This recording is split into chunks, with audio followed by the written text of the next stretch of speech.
أعوذ بالله من الشيطان الرجيم.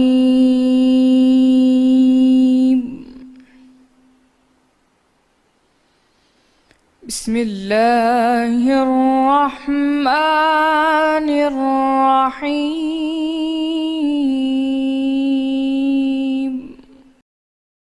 شروع اللہ کا نام لے کر جو بڑا مہربان نہایت رحم والا ہے۔ بھلا تم کو ڈھانپ لینے والی یعنی قیامت کا حال معلوم ہوا ہے؟ اس روز بہت سے منہ والے ذلیل ہوں گے، سخت محنت کرنے والے تھکے ماندے دہکتی آگ میں داخل ہوں گے۔ ایک کھولتے ہوئے چشمے کا ان کو پانی پلایا جائے گا اور خاردار جھاڑ کے سوا ان کے لیے کوئی کھانا نہیں ہوگا جو نہ فربی لائے نہ بھوک میں کچھ کام آئے۔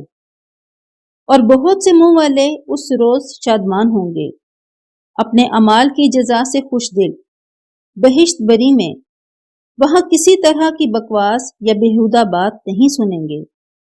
اس میں چشمے بہہ رہے ہوں گے، وہاں تخت ہوں گے اونچے بچھے ہوئے اور آب خورے کرینے سے رکھے ہوئے، اور گو تکیے کتار کی کتار لگے ہوئے اور نفیس مسندیں بچھی ہوئیں۔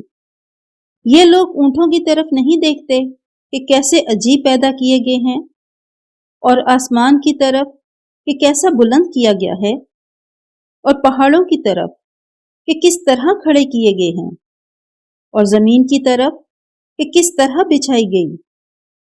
تو تم نصیحت کرتے رہو کہ تم نصیحت کرنے والے ہی ہو، تم ان پر داروغہ نہیں ہو۔ ہاں، جس نے منہ پھیرا اور نہ مانا تو اللہ اس کو بڑا عذاب دے گا۔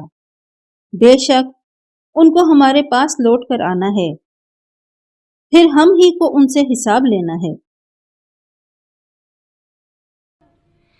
صدق اللہ